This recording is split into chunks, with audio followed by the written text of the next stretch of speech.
Greetings, Mavericks and new viewers.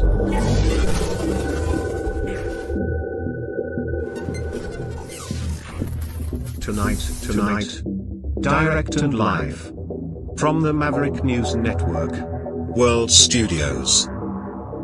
This is Maverick News with Rick Walker.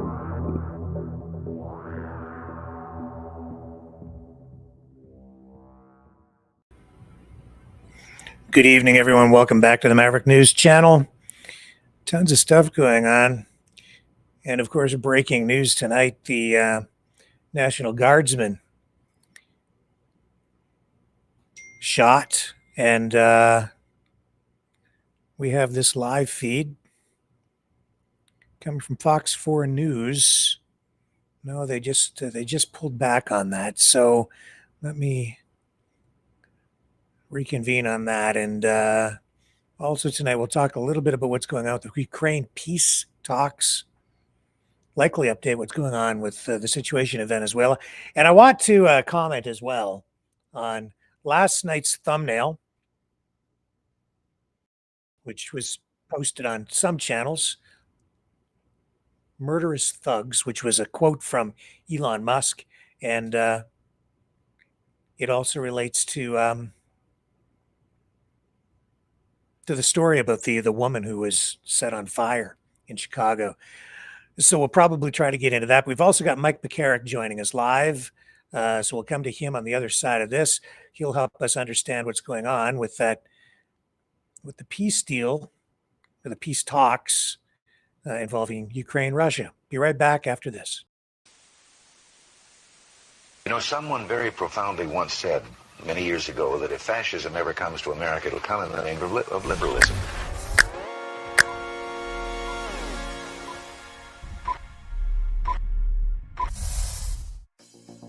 Well, I think it's time we ask ourselves if we still know the freedoms that were intended for us by the Founding Fathers. If we lose freedom here, there's no place to escape to. This is the last stand on Earth.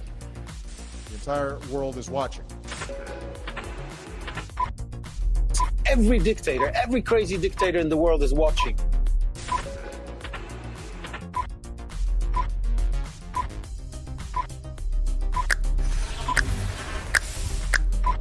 The world is watching. On TV, the entire world is watching. On social media. But the entire world is watching, and yes, they are seeing what we have apparently bravely been willing to say that others are thinking. Stand for freedom. Literally stand for freedom. Let's get this done. The entire world is watching. We're at war with the most dangerous enemy that has ever faced mankind in his long climb from the swamp to the stars. Maverick News. Maverick News. Maverick News. Let me have more control of my own destiny. The world is watching.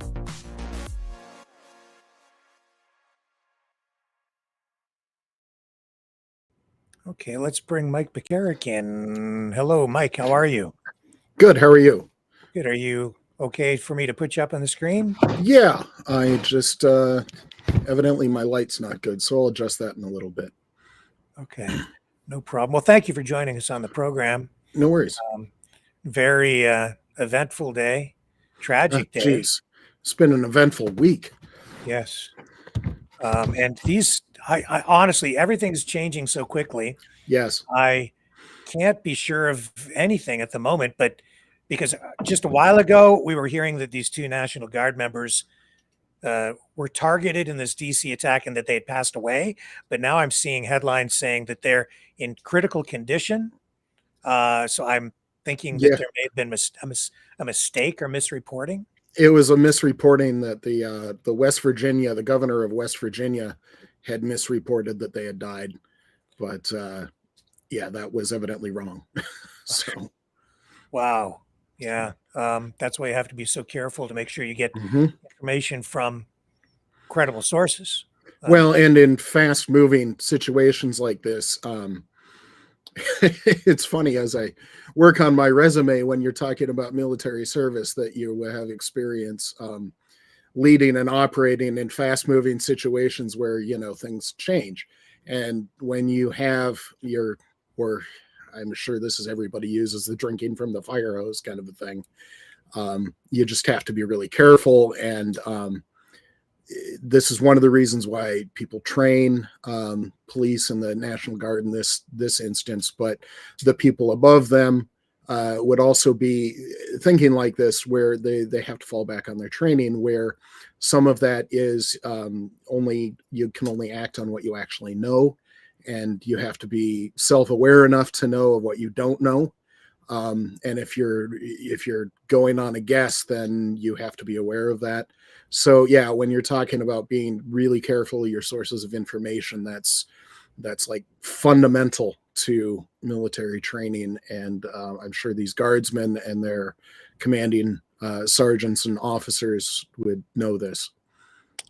Yeah, I even see Kash Patel may have misspoken. Well, that's would not be a first. Yes, because he said that they'd apprehended the suspect, I had heard that too. Was that wrong? No, I think that's right. But then he turned around and said that they would something about how they were going to make an arrest. They were confident they were going to make an arrest, but they already had the suspect in custody. That sounds to me like they didn't know it. That's just weird. I'll have to look at that statement. That sounds to me like Kash Patel is in over his head, that he is not qualified for his current job. Or he needs to have an actual spokesman that is the person that goes in front of the cameras and not Kash Patel. Yeah, here it is. Here, I've got the clip. I'll bring it up. I was like, absolutely, because this I hadn't heard this. I had heard that the suspect had been shot on the scene and was also in the hospital. Yeah, there is video out there that maybe I can find as well of the arrest being affected. So here's the clip of Kash Patel kind of jumbling his words, I guess. You can see behind me, we have assembled the full force of both the federal and state and local law enforcement agencies to bring bear all of our resources to make sure we find the perpetrators responsible for this heinous act. And make no mistake, they will be brought to justice. You can see behind me, we have assembled the full force. They already arrested the guy. Yeah. Unless they're looking for more. Oops. Did you lose me? There we go. I did, but you're back up. Sorry. Yeah, he's not the best guy in front of a camera. That's been proven again and again. Yeah, so to be fair to Patel, if it is indeed a fast-moving situation, he's obviously speaking off the cuff. That's why I said he might need to get a professional spokesperson, because that's a skill that not everyone has. If you don't have, prepared remarks in front of you, there's a lot of people that will just fall on their face if they're in that situation. So yeah, it looked to me like he was in the situation and didn't really know what to say. He didn't have his words prepared. He was not extemporaneous speaker prepared. Yeah, he should maybe not be the person in front of the microphone anymore. Yeah, so the suspect was taken into custody. I know he was held down. The authorities are saying that his wounds, whatever they are not believed to be life-threatening. And I don't know who shot him, but depending on what situation you're in, I can see that. And there's Trump's post here. I've got it on Truth Social. So he's responding. And of course, in typical Trump fashion, he's picking colorful language. Here, I'll put it up on the screen. Right there, it says, the animal that shot the two National Guardsmen, with both being critically wounded and now in two separate hospitals, is also severely wounded, but regardless, will pay a very steep price. God bless our great National Guard and all of our military and law enforcement. These are truly great people. I, as President of the United States, and everyone associated with the office of the presidency, am with you. So, well, obviously, you don't want people shooting your guardsmen. Right. It doesn't help that this is complicated by a federal judge recently ruled that the deployment of the Guard was itself illegal, because we have laws in the United States, and there are very strict rules on what military can do and what police can do. I do one of my very early trainings in the Air Force. It was in basic training, but it was reinforced in the very first official leadership school I went to, which they send people that are about to be brand spanking new sergeants, the lowest rank of sergeant. So it was early in my career. But one of the specific things they said is they tried to define where you had authority and where you did not, because as soon as you put on sergeant stripes, you gain significant authority. And one of the things they explicitly reinforced, again, repeated, was that if you're off base in the civilian world and you come across a crime or witness a car crash or any of those sorts of things, you have no authority. You are basically the same as every other Joe Sixpack that's on the road right there. If you have some knowledge, you can maybe try and render aid like any average citizen could do, but you don't have authority to direct traffic. You don't have authority to arrest anyone. You have exactly zero authority. And that's one of the reasons why the Guard on the streets of any American city is a real problem. It violates our laws. Yeah, there are pictures on social media of what some are claiming are images of the arrest. Some of the images don't seem to mesh together for me. Well, and like I said, this is such a recent event, and the fast moving situation. Here, I'll show you what I mean. So it's like you've got, is this the right page? Yeah, I think so. Yep. So there's Patel. But as you scroll down, maybe scroll back up is what I need to do here. I've been busy all day, so I haven't watched any of this. Yeah, me either. Like it just came across to me about an hour beforehand. Sure. But when I look at this, and maybe with your background, you'll understand. I don't see that person wearing any clothes. I know that's the thing that I'm finding very weird about it, because so when I look back when and I look you at some of these other images, it looks like the suspect has clothes. So when you're wounded and you're triaging somebody, you're basically trying to figure out how badly they're wounded, because you have to assess breathing first. Do they have a heart rate, and is there any serious bleeding? And to know if they have any serious bleeding, one of the things you might have to do is cut their clothes off. So I think this is authentic footage of the actual arrest.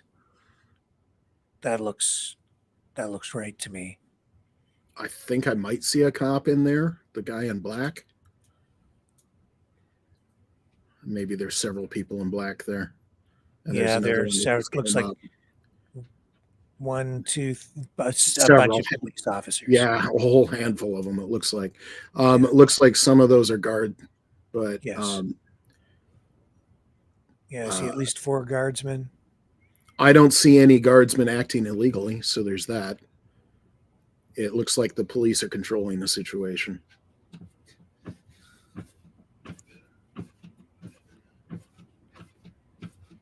Looks like Guard, they're rendering aid. Those might even be medics. I'm trying to figure out what's on their, either on their sleeve or on their back. It's a really weird video. Yeah, and I'm There's just wondering, like, something reflective, and I couldn't tell what it was. So this guy, did he move? Because they're there at that opening. Maybe they tackled him. I don't know. And then it seems like it moves down the sidewalk. There's somebody laying on the ground there. Yeah, that's somebody that. Is that one of the guardsmen that was shot? Maybe. That's I can't what tell. it is. Okay. With this video, I can't tell. Yes, you've got one guy laying on the ground, another guy to the right that it looks like they're arresting, and then a second person laying on the ground near what looks like a bus shelter. So it's strange. It just occurred to me when I say I can't tell, there's not enough information. It occurred to me that one of the things that we are taught in the military, and especially as you gain rank, this is repeated again and again and again, is that a lot of people, especially today, are very uncomfortable saying they don't know. They want to appear competent or whatever the reason is. That people have a problem saying, I don't know. And we explicitly train people to, especially when things are going fast and there's a whole bunch of confusing information that might or might not be clear. If you start acting like you know, if you assume something and then you start acting on something you don't actually know, that can create yet more problems. So it's kind of an issue. So what we do know is that 2 National Guard members were shot this afternoon. It appears to be some kind of targeted attack, according to authorities, near the White House. Both are in critical condition, not dead. That coming from Washington Mayor Muriel Bowser. And then we have this West Virginia Governor Patrick Morrisey said in a statement that the Guard members were from his state and had died, but he later walked that back, saying his office had received conflicting reports about their status. Yeah. And that's one of the problems if you start acting on stuff you don't actually know. Yeah. And Washington police say a suspect is in custody. The scene is secure. The FBI will initially investigate the shooting as a possible act of terrorism, according to 2 senior U.S. law enforcement officials. Yeah, something in D.C. with military members, I can see that at least at the start, the FBI might be involved, but it might just be something stupid, you know? Yeah, and the president saying that the shooter also severely injured, and we just read his full statement, such as it is on Truth Social. So very alarming. What do you? Be interesting to who put the shooter down. It would be interesting who did that, because I hesitate to say in this situation that a guardsman shooting back would be wrong. The guardsman shouldn't necessarily be armed, but if in cases of a direct threat to the individual, it's part of international law and the laws that the military works under. You have an inherent right to self-defense. And so if somebody shoots at you, you have the right to shoot back. But it'd be interesting what the details are of this. Details, that's the important thing, because we don't really know. Yeah, there's a lot of motivation. Right, what's behind this? What really were the reasons? Don't know at this point. So big question mark. Although, is the use of the word terrorism, or saying that it may be investigated that way, automatic because it involves I think Trump's all wound up on the terrorism thing, and he gets hyperbolic all the time, especially when people are criticizing him. He does not like to be criticized at all. It really gets under his skin. And so because he ordered the guard to into DC, and the judge ruled that his orders were illegal, and there's various other things where military veterans have been saying, look, you don't have to obey an illegal order. If the order is illegal, that's something that you actually should not obey.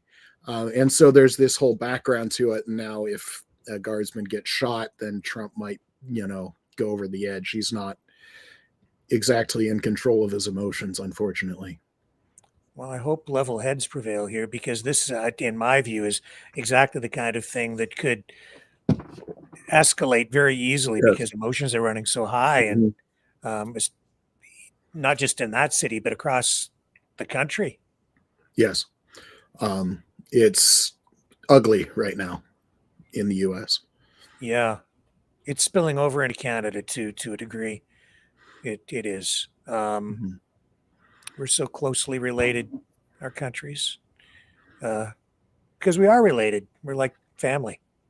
Siblings, yeah. Yeah, very much so. I don't know. And speaking of hurting Trump's feelings, are you able to comment, or do you feel comfortable commenting on his call for executions of political opponents who called on military personnel to not follow unlawful or illegal orders? Yeah, so that was that's a real problem. I can't think of another time in the United States history where a sitting senator and decorated military veteran got up in front of a camera and clearly stated everything that the military has been teaching for the last 100 years, where in the military, the rules for court-martial, Articles 91 and 92 of the UCMJ, you might go back to Article 90, but those are the ones that deal with obeying orders and following regulations and things like that. And then the Manual for Courts Martial clearly defines, because in Articles 90, 91, and 92, you are required to obey all lawful orders. You don't have to agree with them, but if it's lawful, you have to obey it. And this is important because in an emergency situation, you've got junior people that aren't necessarily in the know, and you've got people that are responsible for actually figuring things out, and they're the ones that are giving orders. And the junior people have to trust the people above them, and they just need to follow them. But we're also taught, starting all the way in basic training, that if it's an illegal order, if it violates an American law, if it violates the Constitution, if it violates a military regulation, which military regulation in the UCMJ is defined as what they call a standing order, where they wrote it down and it's just, you have to follow it. It's considered an order that's just there. And the regulations govern a whole bunch of things. Like if you're in supply and inventory, and how often do you need to inventory? These regulations are standing orders. But if it violates a law, if it violates a regulation, if it violates the Constitution, if it violates international law, because the military deals with the law of our conflict, so you're talking about war crimes. If somebody orders you to violate a war crime, you are duty bound to not only disobey that order, but also to report it to what they call competent authority. And so if you are being ordered by your immediate chain of command, your sergeant, your unit commander, if they are ordering you to commit a war crime, obviously your immediate chain of command is not considered competent authority. You can question it, but they gave the order. There's a problem already. So you are obligated to find competent authority, whether it's your boss's boss, the next level up, whether it's a military lawyer or a chaplain or a medical personnel in the military. And if your chain of command is completely fracked, as Battlestar Galactica would say, then you are authorized to go to certain foreign or civilian sources. So you can go to a journalist, you can go to the Red Cross. So there's all of these, and these are standing orders that if you have this sort of an illegal order, you are required under standing order to go report them to a competent authority. So not only are you required to disobey, you're required to report them. So it's a big thing. It's important. This is how you have a military that has honor, that has respect, that when somebody sees your people, American soldiers in uniform, there's a certain amount of respect and deference to them. And if that starts falling apart, then we have a real problem.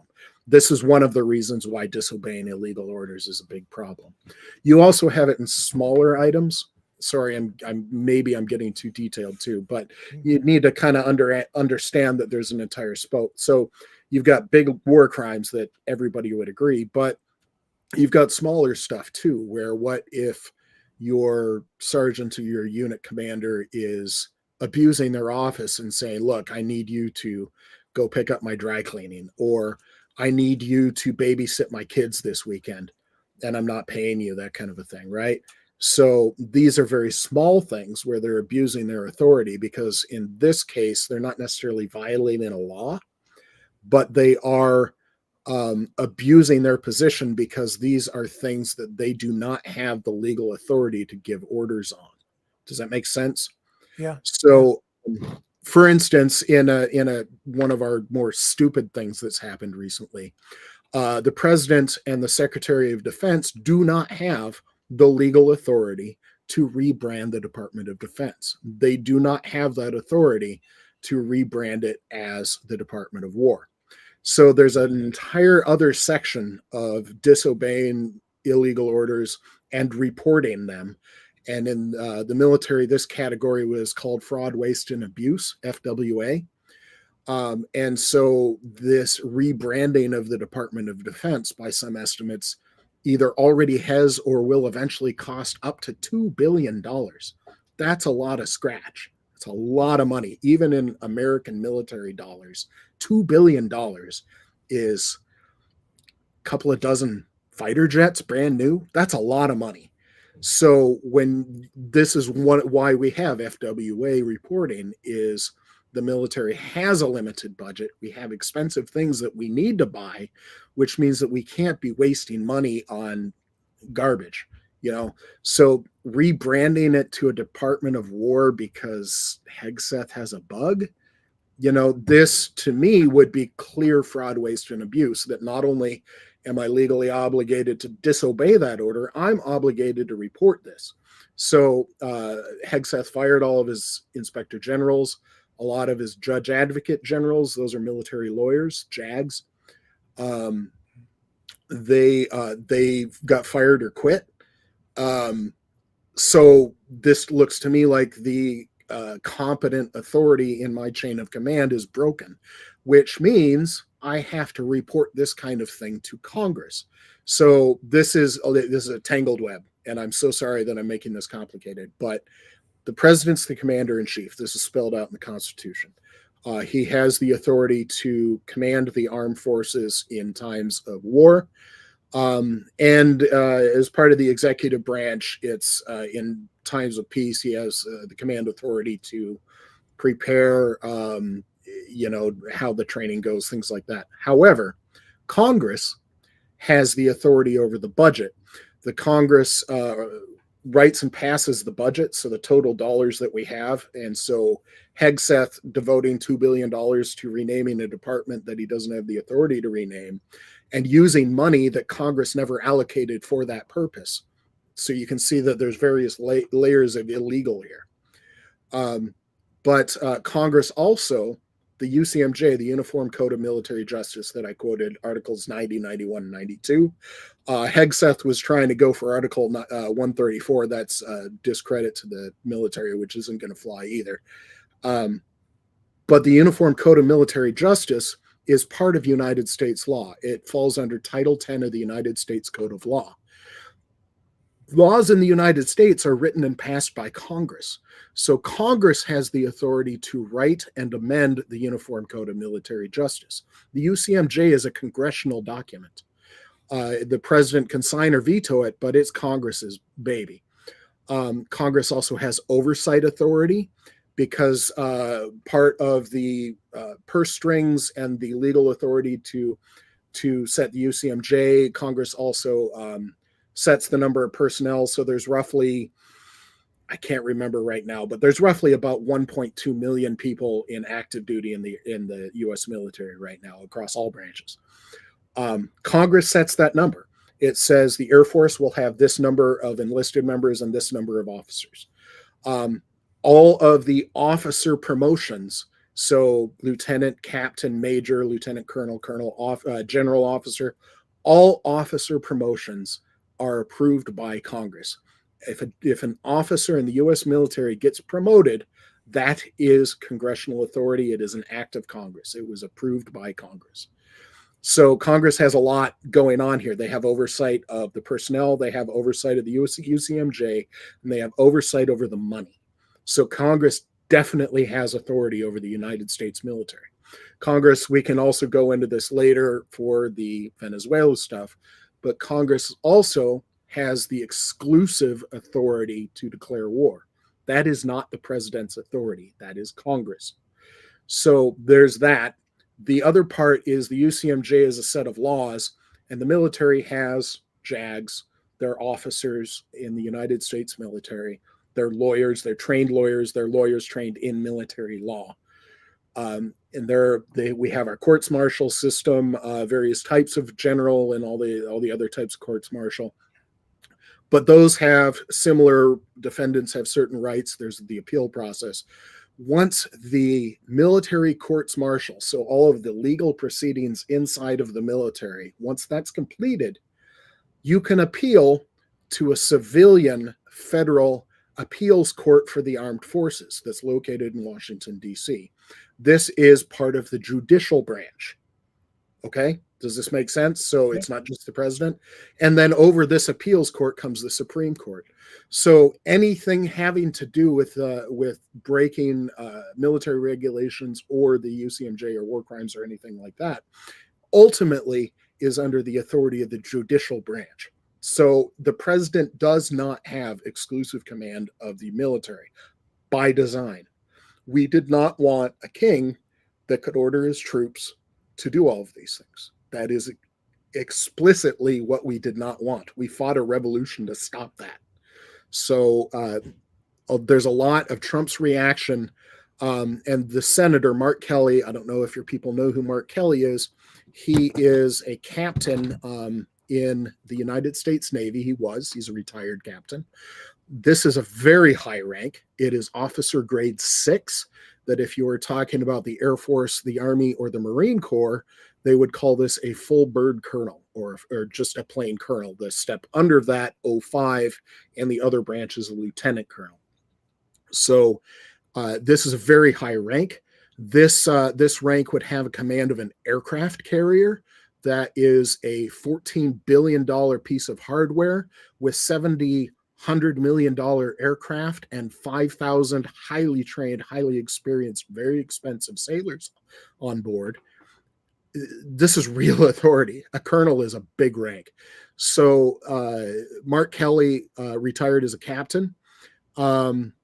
He flew, I believe, 39 combat missions in the A-6 Intruder, which is an attack jet in the first Gulf War in 1991. He then became a test pilot. He has significant time in over 50 different types of aircraft. A very experienced, very accomplished pilot. He then went on to become an astronaut. He was on 4 space shuttle missions, one of them as pilot and 2 of them as mission commander. This is not a lightweight person. This is not somebody that just came in off the streets and doesn't know what they're doing. This is somebody that has real experience, real accomplishments, 2 distinguished flying crosses with Valor devices in his medal rack. This is a serious person. So anybody military reading this ribbon rack with the rank and the medals would like, yeah, this is one of the guys, right? So he is now a senator. And what he clearly stated, and hopefully what I had illustrated about the UCMJ and the different commands of Congress and illegal orders, Congress, judicial branch, and the president all share authority. So the senator, Mark Kelly, has real authority over the military. And he is stating legally factual statements that, like I said, started for me all the way in basic training. You know, I was just barely in the military.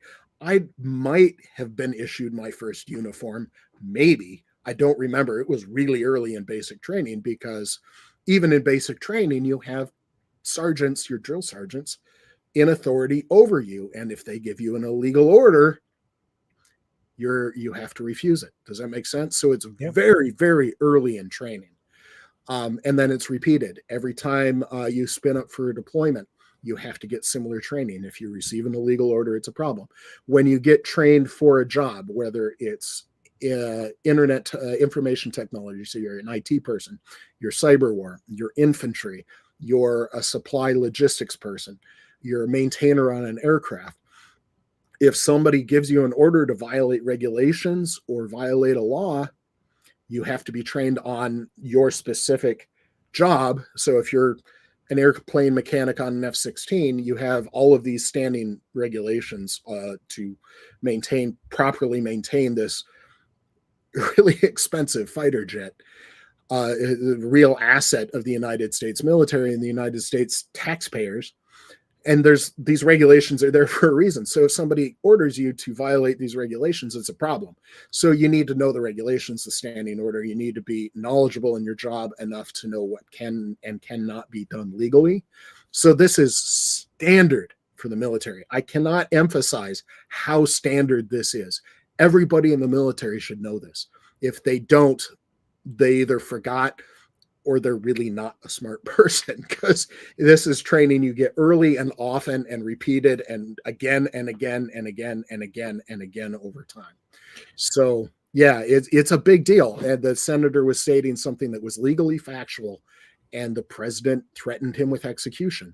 I can't emphasize how historically unprecedented that is. But the other part, when I was detailing who Mark Kelly is, he's not a guy that's going to take this. His statement of, I've had rockets explode outside my jet over Iraq. You don't scare me. I've been through a lot worse than you. So yeah, he's not going to sit down and take that. Yeah, interesting to see him on Jimmy Kimmel being I interviewed. haven't seen that yet. Yeah, he actually talked about being shot down. So on the explode. on the plus side of this is Mark Kelly was considered a presidential contender in 24 when they were trying to decide if there were going to be primaries or not before Biden decided to run again. He was in the top 3 choices for Kamala Harris's vice presidential choice. It was Mark Kelly, Waltz from Minnesota, and Shapiro from Pennsylvania. Those were the top 3. And in now with this huge spotlight and veterans like me going, are you kidding me? And I'm really holding back my language right now, because if you were in the military and this kind of BS went down, there would be harsh words. We would be nose to nose and there would be screaming going on. That's how serious this is. So one of the side effects of this, though, is this, I believe, just immediately catapulted Mark Kelly to the front runner for the Democratic nomination in 28. And on the opposite side of the political aisle, we find Steve Bannon, who I think this is today on his is a little Jabba the Hutt kind of a guy, who calls for Kelly to be recalled to active service so he can be court-martialed. So this isn't going to fly. Kelly's got to be recalled. We don't need to wait to 10 December, Pete. It's pretty obvious what he did. Just recall him to active duty and let's convene a court-martial. Let's roll. Let's show these guys that we're serious about this. You don't need to the 10th. It's way too long. Just do it today. Do it today. We don't need the Secretary of Navy involved. The Secretary of War should just do it. Convene a court, recall him to active duty today, and convene a court-martial that, I don't know, sits on Monday. We got to stop messing around. Yeah, that's not going to. That's not going to fly. Oh, he actually was in the military. I didn't think Steve Bannon was in the military, but he was a lieutenant in the Navy. That would have been officer grade 3, a very, very junior officer. And if he was in 76 through 83, yeah, if he only made 03 in 7 years, that might be why he got out. Because he should have been at least 04 at that point.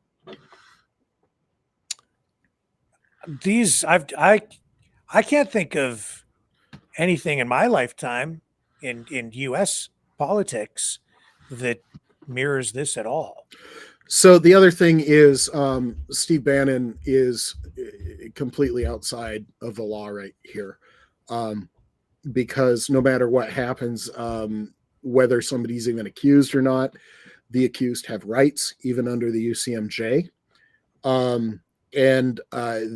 This convene a court martial on Monday is not going to fly. The only time that's going to happen, honestly, it wouldn't even happen in some of the more dire situations. So cowardice during wartime in the face of the enemy is one of the most serious charges that any military person can face. Even that would not have that kind of fast court-martial that Steve Bannon's calling for. So that's not going to fly. The defendant has rights, and that kind of a hasty court-martial would grossly violate the defendant's rights, and it wouldn't stand. And did I mention that the judicial branch has ultimate authority over courts martial, not the military, not the president? How is this affecting the country, the mood? Is it deepening the divisions? It has to be. Oh, it is. Yeah. But I think it's also turning heads, because you don't look at a retired captain, astronaut, combat veteran, commander of 2 space shuttle missions and flew on 4, and sitting senator. This is not your average person on the street. This is quite an accomplished individual that knows what he's talking about. So when somebody sees somebody like this attacked by the president and all of the legal authority that the office of the president has, it's turning some heads. There's been some pushback in some of the military folks that I've seen and heard from directly, as well as other, word on the street, rumors kind of stuff, that the military has never been a huge fan of Trump. He acts and walks tough, but, bone spurs, he got all those deferments rather than serving. His children were prime age for service after 9/11. None of them served. His youngest son right now is a prime military age. He doesn't appear to be serving. Nobody in Trump's family has served going way back, This is not a military family. And in fact, they actively avoided military service when their nation could have used them. So the military already had a complicated relationship with Trump. And this kind of a thing, if you remember the McCarthy years, when McCarthy tried to go after, I can't remember the name of the Army general that was in front of his committee. And somebody says, at long last, have you no shame, kind of a thing. The going after the military was what finally did in McCarthy. So we'll see. I've been hearing a lot of this guy is not okay. This is not good. It seems like Bannon, maybe Trump too. It feels like they're serious about this. Trump, during Trump 1.0 and the election against Hillary, you kept hearing lock her up, lock her up. It always seemed hyperbolic, and it was kind of like, this is not really going to happen. It's politics. But now he is actually going after people legally. Yeah. He went after Comey over 2016 in part. He went because the thing that Comey was accused of happened in 2020, but it was a statement in Congress to Congress about events that this is complicated, and hopefully I stated correctly. So this is where I don't know. So grain of salt. But it was over a previous testimony that he gave to Congress. And I believe the previous testimony happened either in 17 or 18 over the 2016 events that had to do with the investigation of Hillary Clinton, I believe. And, I think that Bannon's serious because he spent some time in jail. So to him, this is like, and there have been speeches that he has given since Trump was elected, and even before during the campaign, where he was like, when we get in there, I'm paraphrasing, but he was like, you're on notice. We are coming for you, and there will be people held to account. And you hear that within the MAGA movement all the time, the freedom movement in Canada too. Hold them accountable, lock them up. And Bannon seems pretty serious about it. I think he was really pissed when he went to jail. You could really see it. And now it's coming back, right? I get it, but it's dangerous.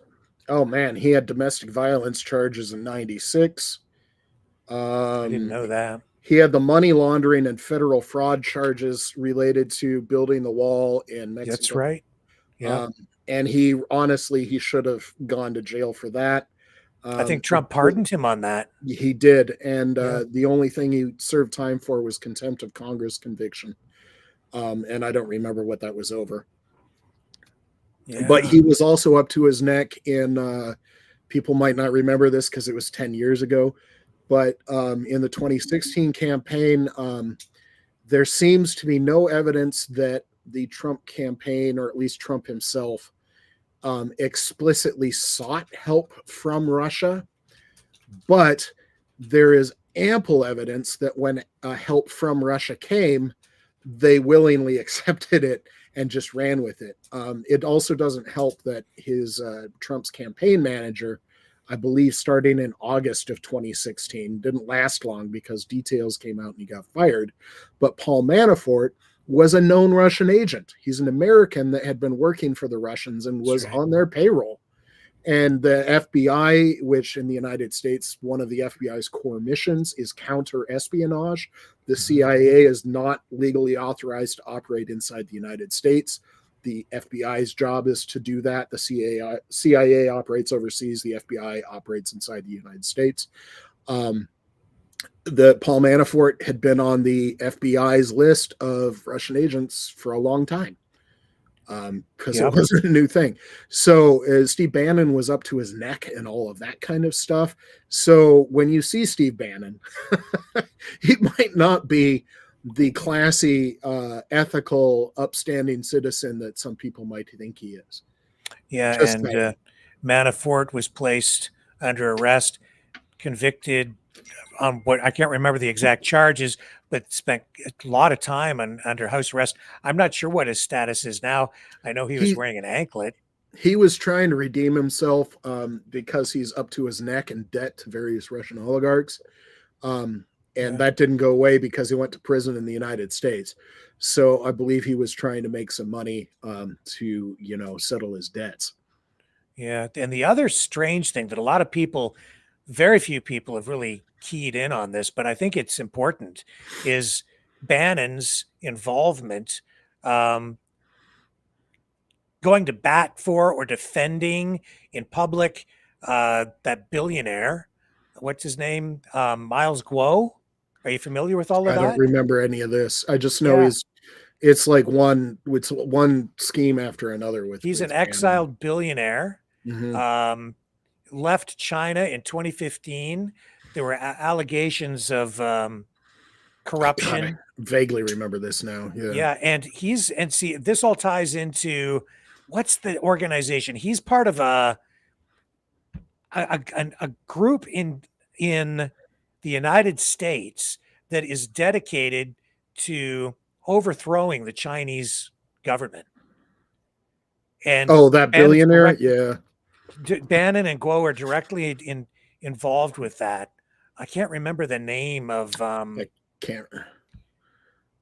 But he goes there. I think they're based in New York, and I've seen Bannon go there to give speeches to this. It's the new federal state of China is what it's called. It's Guo sort of Wengyu, maybe. What's that? Guo Wengyu. Yeah, he has several names that he uses. Miles Guo is the one that Bannon generally uses in public and when he's making statements about him, but he goes by Ho Wan Kwok and Guo Wengyu, as well. So he's got like three names, billionaire, and then they've created, it's sort of like this external political party, a party in waiting of some weird thing, but it seems to be based in the United States, but it's like an opposition to the Chinese Communist Party. It sounds like there's echoes of, if you remember back in like 02 and 03, there was that exiled Iraqi that was trying to feed the Bush administration stories about WMD and all that. Right. I can't remember his name, but he was part of a Iraqi government in waiting, like, go conquer Iraq and we'll take over Iraq. And turns out he was not somebody you wanted in charge of anything. Yeah, so this is stuff that's sort of happening with Bannon in the background, not in secret. It is public, but few people are really aware of it. Yeah. But when you start looking at his involvement with this new Federal Republic of China, or whatever the group is called, the politics in that, the billionaire, they have also a cryptocurrency that they created. Of course they do. Yeah, and so that generated a bunch of money, and then there was the wall thing. It's like, it seems kind of dirty and shady. And it's one scheme after another. Yeah. but it's also having an impact on the U.S. relationship with China. Mhm. And I think it complicates things a lot, Yes. and I think it's influencing Trump and the people around him as well. Yeah, because Bannon regained some of his influence in Trump circles. I don't remember where that currently stands. He's not somebody that I focus on a lot. Yeah. So anyway, very complicated guy, Steve Bannon, but I think he follows the money too, and Oh yeah. he's getting money, I think, from people like the Well, that billionaire. was the whole fraud over building the wall. He's like, oh yeah, there's all sorts of crazy people and very dedicated people and people that feel really strongly about this immigration issue that really want to build this wall, and they'll Yeah. give me money if I ask them. And that's basically what it was. Like, yeah, I'll take your money. Yeah, and I remember Trump saying that he wasn't comfortable with it, didn't come right out and condemn it. He knew it was going on, but he's sort of pushed Bannon to the outside. And for a while, too, he was calling him sloppy Steve Bannon. They had a bit of a falling out, but Yeah, of Bannon's course they smart did. enough to know that, he needs to stay somewhat in Trump's good graces. And it's a good thing he did because he got the pardon. If he hadn't, he'd probably be rotting in jail right Yeah. now. Yeah. Very complicated, everything around him, because he's also tied into Russia, and Yeah. and he's spent time hanging out with Alexander Dugin, and he subscribes to the same, really the same political ideology. He's embraced that, and that world policy essentially that Dugin has integrated into Russian foreign policy and objectives. So yeah, wow. You can see why we have what we have with the Ukraine peace deal after Well, and all of you can that. also see how far-reaching Russian attempts have been the last 20 years. At least going back to Putin's 2007 speech and probably before that, because obviously that 2007 Munich speech didn't come out of the nothing. He had been thinking about that for a while, and in some ways, that was Putin's declaration of war on the West, and it started up before that.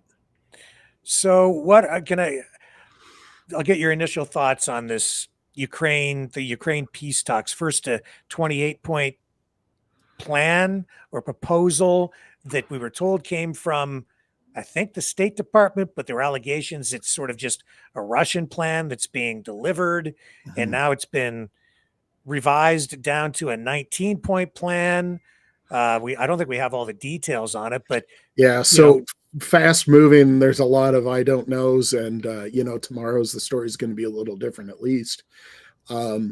There's all sorts of allegations flying. There was people that linguistic experts that demonstrated that the 28-point plan had been was not written by a native English speaker, that it showed signs of being translated mechanically, Google Translate, out of Russian. And there's one of the Russian officials saying, yeah, that 28-point plan is what we had last summer, and it's what we brought to the August meeting in Alaska between Putin and Trump. So this wasn't even anything new.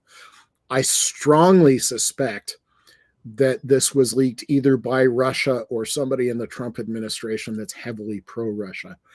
There was also something that was going on because I believe Witkoff, who was the special envoy, if I got that name right, Steve Witkoff, who's very much pro-Russia.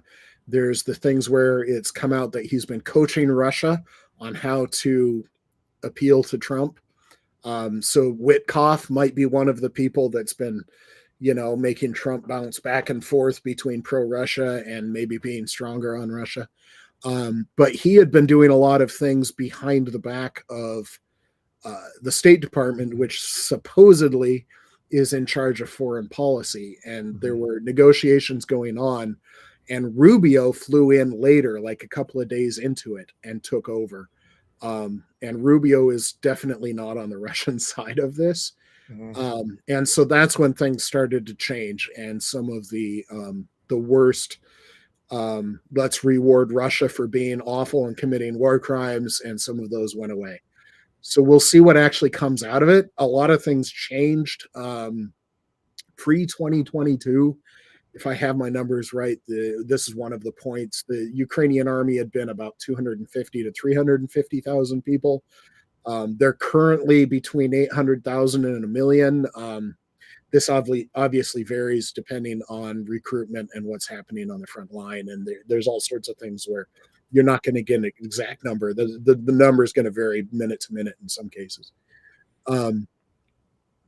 And so one of the points is, if they do have a ceasefire in place working towards a peace plan, the Ukrainian military might be capped at 800,000, but that's still a significant force. So that's something that Ukraine could probably deal with, because it's already more than twice, almost 3 times as big as their pre-2022 army. So that it's a serious force. The previous cap in the old 28-point plan that doesn't exist anymore, I believe, was either 500 or 600,000. I saw different reports, and obviously we don't necessarily have that original document. So that's one of the things that has been altered.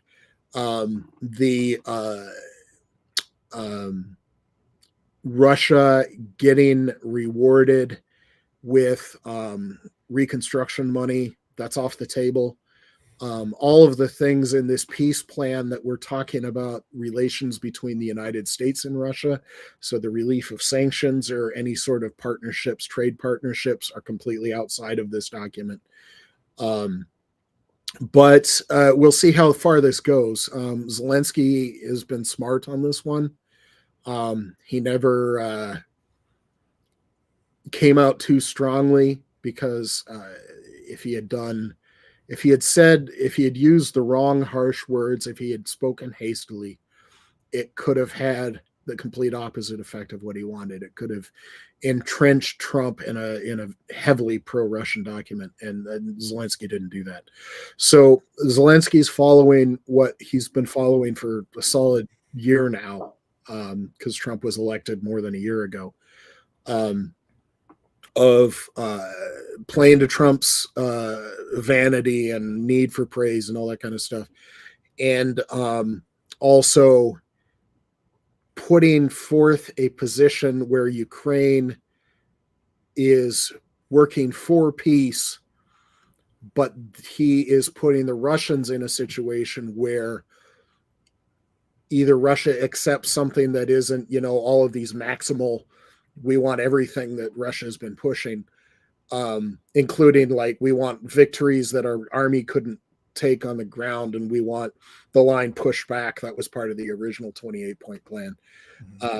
Obviously an absurd request, but Ukraine has been pro ceasefire in place, and they've been publicly advocating the idea that Ukraine wants peace, which they do, but they don't want a peace that isn't going to work. Ukraine's seen this before. The 1994 Budapest Memorandum, the 1997 Treaty of Friendship, the UN Charter, the final, I'd like to say it was the Helsinki Agreement in 1975, but I might have gotten that name wrong. And then the 2014 and 2015 Minsk Accords. All of these were, Ukraine saw Russia put things out that Russia demanded more, and then they wanted even more, so then they went ahead and broke the agreement. So there's this long history going back decades of Russia breaking these agreements. And so Ukraine is playing this smart and looking for what they call a just peace. And if Russia accedes to it, that's fine, because it looks like it was either yesterday or the day before Russia started selling physical gold reserves. Does that make sense? Somebody can actually go buy gold out of the Russian treasury. And Russia, before the last couple of days, had I believe, the 5th largest gold reserve on the planet. And this is the last straw for their economy. So Ukraine took away their cash crop. First, they took away the Russian military sales, because Russian military gear wasn't working. And then this year, and especially since August, they've taken down Russia's oil refining capacity, causing gasoline shortages in the entire nation, ban on gasoline exports, all sorts of chaos in Russia's industry right now. Russia's out of tanks. One of their tank factories is technically still working, but they, instead of like in an American wartime situation, we'd have a factory doing 3 shifts 24 hours a day. So you've got workers doing 8-hour shift, and then the next shift comes on. It just keeps cranking. These Russian arms factories have not only never gone to 24-hour days, now they went down to 4 days, and those 4 days are only 2 to 6 hours per day. So technically they're still open, but they were, because they don't have the materials. They don't have the old tanks to refurbish. They don't have the steel. They don't have the power. The Russian economy is in serious trouble. So it is possible that this is the point where Russia actually starts to come to the table, but I don't actually see it yet. Putin has too much to lose. But he might be fearful that this might be, because the one thing that Putin probably fears is that his own people will rise up against him. And it's getting to the point where that's looking like a distinct possibility. When I look at the headlines on the Russian side, there's nothing positive being said about these talks. There was the first day when it was the 28-point plan that was a Russian plan to begin with. The Russian state media was all over it. Here, I'll bring up RT to just take a look tonight. But it just suggests to me that this whole thing is dead on arrival, because, and even before arrival, because it doesn't look to me like on the Russian side there's any positive momentum that way. It's just well, what Russia's been doing this entire time was making demands that Ukraine's never going to be able to take, because a lot of the demands Russia was putting out there would violate Ukraine's constitution. Mm-hmm. And Zelensky can't do that. If they amend the constitution, maybe, but Zelensky can't currently do that and still, be president. He can't. The country would fall because he would break the constitution. So that's obviously not going to fly. Yeah, I just don't see anything there that's like, oh, a peace deal is at hand. We're really close. The war could be coming to an end very quickly. None of that kind of positive spin on it. It's still all very negative. Was that RT from today? I just went to the website. Yes, today. Yeah, all the stuff I was talking about was from last week when we still had the original 28-point plan. So no, I understood that. Yeah, this is what it looks like after Zelensky was smart and Rubio flew in to take over the negotiations. So the weird thing was, you got Witkoff, who is looking increasingly like he's on Russia's side. He's Russia's envoy, not Trump's. But we also had a really weird move where is Driscoll is his name? He's the Secretary of the Army, and he was somebody I'd never heard of before. Yeah, sort of a rising star on the Dan Driscoll. I can't remember his name, but he's one of JD Vance's friends. And I'm just trying to figure out, why on earth is the Secretary of the Army? This is not even remotely his job. Why is he involved in the negotiations? Like, this makes exactly no sense. So maybe he was there and they set up how does the U.S. Army learn from Ukraine's army? Because that's been a big push lately. Maybe that's why he was there and it just happened to coincide. There's going to be a lot of why on earth did this happen going on by people studying this in the years to come. Yeah. So the question I have is, what's driving this? Because it surprised me to see this happen to begin with at this time. Is this Trump in a rush to meet a deadline for the next Nobel Peace Prize nomination? Is it just that he's trying to put a win up on the scoreboard? Was this initiated by Russia to see what they could get because they're in trouble in some way, either Putin politically or the Russian economy? What's driving this particular round of talks? And that's one of the unanswered questions. So it would depend heavily on who actually leaked that initial 28-point plan, which is why the translation thing comes into play. Because was it the actual Russians that or, even if it was through Witkoff, if the Russians had thrown something through Google Translate, printed it out and given it to Witkoff, and it'd depend a lot on how that was initiated. I do know that the Russian economy is in the toilet, so maybe Russia is starting to reach out. They're having problems with recruiting too. It's kind of an issue. It could be Trump because he's had a lot of losses lately. Between Lindsey Halligan, and Lindsey Halligan was not even the first supposed U.S. attorney that was ruled by a court to be illegally appointed, and was never, in fact, a U.S. attorney at all. And so all of the work they did supposedly under the authority of a U.S. attorney was null and void. Yeah. She was the third one. So there's been all sorts of legal setbacks and rulings against him. And like I said, between the Los Angeles guard deployment and the DC guard deployment, those are two that were ruled illegal. Is it the Epstein files that was causing a big problem?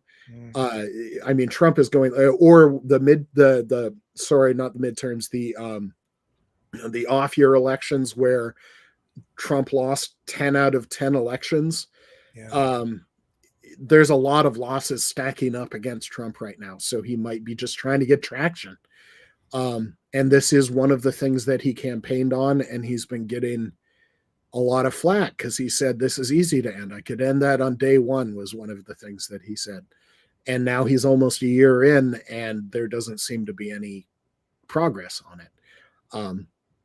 I could have told you that because this is not something that President Trump anyway could end. Maybe a stronger president if Mark Kelly had been president, because he wouldn't have been fooling around. I dug a little bit more into the Budapest memorandum from 1994. And in that memorandum, the United Kingdom, Russia, and the United States, all three nations, gave Ukraine security guarantees. If there was an invasion, if somebody invaded Ukraine, then we would come to their aid. Under international law, the United States could have declared war on Russia based on the 1994 Budapest memorandum.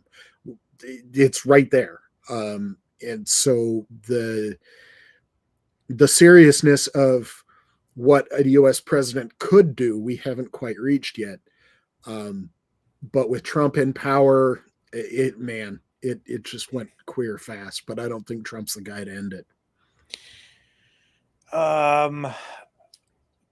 Yeah, it's just it just perplexes me. I don't really see. It just seems like I just get. It's like Trump doesn't care what the deal looks like in the end, because it's like, I don't care. Just get me a win. Get me a piece of it as a victory. Yeah. Yeah. So I can say that I got it, that I did it. He's a victor in his own mind, kind of a thing. Yeah. But neither side, Ukraine is being very diplomatic and smart about it. I think when you look at what Zelensky came back with, they were calling for limiting the size of the army to about 600,000. He came back. Now it's at 800,000, which is still less than what they have. So, okay. Yeah. Some of your people can go home, and you can recruit some healthier people to take some of the people's places that are just tired right now. And in the new 19-point plan, they say, NATO is out of the equation, but if you read down, it still has security guarantees written in. So there's that. But I don't think Russia on the other side will accept that. So it's gone from the 28-point plan that's very pro-Russia to this 19-point plan that is more in line with what I think Ukraine might be able to live with, which I'm sure they don't want. But they're saying that even the language that Zelensky used was smart, because I think he said that he's in support of the essence of the deal. Not, they didn't go further than that. So, well, it goes back to the thing that if Ukraine quits fighting, there is no more Ukraine. If Russia quits fighting, then the war ends. And so that's been the situation since the start. Ukraine wanted no part of this war. They wanted to be a free, independent country. And that's still the case. They don't want to invade Russia. They don't want to conquer Russia. They just want this to end. So if it can end, and Ukraine is free and secure, obviously that's something Zelensky would be in favor of, because he has been from the start. But yeah, there's a lot of things in that original 28-point plan that would not have ended with a free and independent Ukraine. Ukraine would have looked a lot more like Belarus, because that's actually the Russian goal. And this is where I think Vladimir Putin overplayed his hand. He is now facing a new kind of war as of this year, where you're seeing now direct attacks inside Russia against infrastructure, oil refineries, which he didn't have before. And I remember the first time a Ukrainian drone showed up above the Kremlin and it was shot down, everybody freaked out. It was like, oh my God, it's going to be World War III. But since then, because Ukraine is able to act more independently and right. They had their innovation cycle, the FP1, the Neptune, the longer range Neptunes, the Flamingos, something that doesn't get a lot of plays called the Trombita. The Ukrainian innovation cycle of domestically produced weapons that not only have long range, because the FP1s have long range, but they have small warheads. And they're also slow. Ukraine now has larger, faster, with heavier payload weapons that can reach deep inside of Russia. And these are all Ukrainian innovation. And it just spun and spun and spun until finally in 2025, they can do some real damage to Russia, like we've seen. Some people in the chat over on Rumble, which you can't see, asking if you are still active military. I am not. I am retired. If I was active duty military, I could not remotely say some of the things that I have said tonight. Because if I had, God forbid, if I had appeared in uniform, that would have been real bad. But even if I was active duty, there are rules, because the American military has rules about partisan activity for active duty members, especially active duty members in uniform. But since I had identified, and you can see my shadow box behind me, I'm obviously identifying myself, at least in part, with the United States military. There are rules about the American military acting in a partisan political manner. And there's a good reason for that, because the military has to honestly, ethically, and vigorously serve governments of both parties. And my personal military service was from 2001 through 2023. And if you do the math there, I served under President George Bush, number 43. I served under Obama. I served under Trump V1, and I served under Joe Biden. So I served 4 presidents, 2 from each party, and I served all 4 of them to the utmost of my ability. And that is the tradition in the United States military, is whoever gets elected, that's who you serve. And that's why there are rules. I could not appear on stage at a partisan political event in uniform. And there's been a couple of instances where that's been a problem, where people kind of got smacked down for it. And if I was active duty, I'd have to really watch what I say, because there are rules. Can you help us make sense of what is going on with Venezuela? Well, I can try, because I don't fully understand it yet either. Again, it's I think I know what it is, but who cares what I think? So this goes even back to the illegal orders, and this is the strikes, the kinetic strikes. That's military speak for you just blew something up. The kinetic strikes on the small fast boats in the Caribbean, Gulf of Mexico, Gulf of America. I'll call it Gulf of Mexico. It's fine. And now I recently saw that there was one in the Eastern Pacific. I don't know precisely where, but it's not just over south of Florida anymore. Mm-hmm. But there's been a leaked, it was either Pentagon or a White House memo that came out that basically said that we declare these are legal targets because the president said they're legal targets, which means that they have exactly 0 legal basis. The president can, I suppose, but Trump has been trying to define himself into legality like I state this and therefore it's okay. It's kind of the Nixon phrase where if the president does it, it can't be illegal. And we saw where that got Nixon. So there have been active duty military members, some with very high rank, and we'll go into that in a second, who have been challenging these orders through official channels, because even with the recent Supreme Court rulings that the U.S. president, the sitting U.S. president, has a certain level of immunity if he's executing the authority of the office, the people that are following his orders do not have that immunity. And that's why I got into you are legally obligated to not obey illegal orders.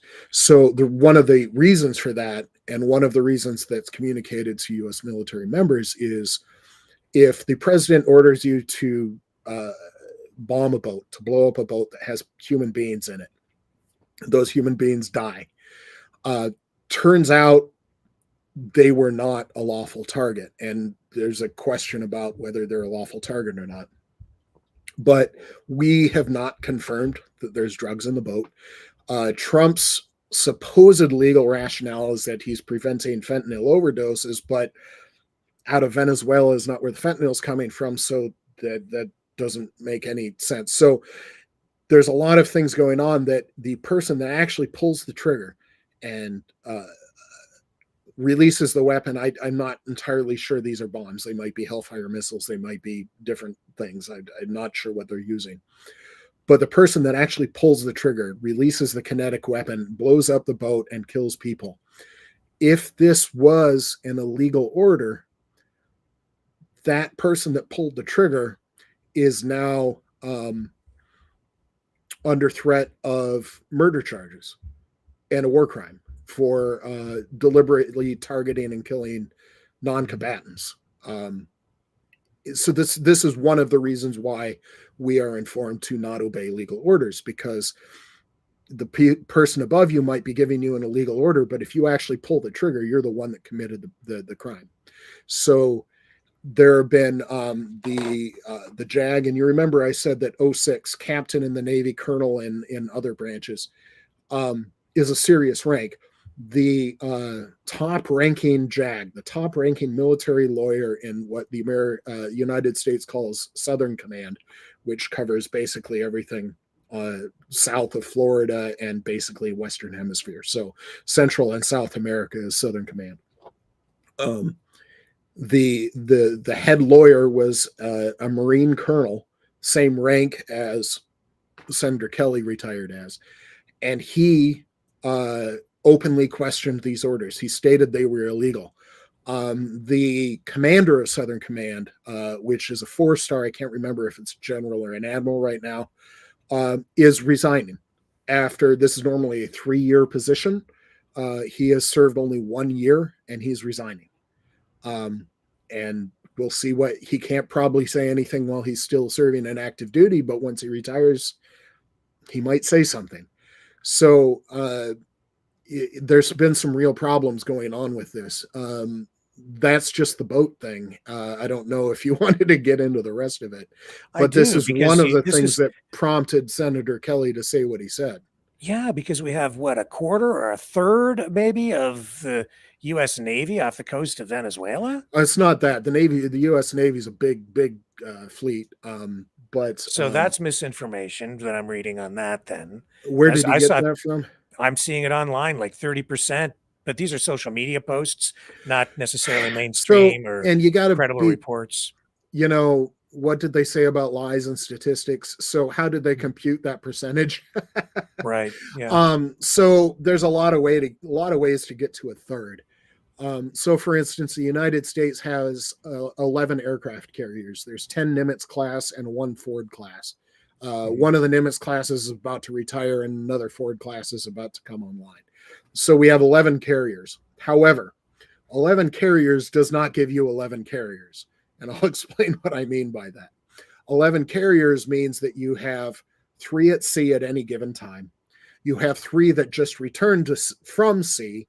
Their sailors are getting some rest. The ship is getting some maintenance. They're doing some fixing things. Maybe they have to fix some pipes, or they have to install a new radar, or whatever maintenance the ship needs after being at sea for 6 to 9 months. Repainting, some of the hull plating might have been corroded, and there's all sorts of things. So you've got the 3 carriers that had been sea that are doing that.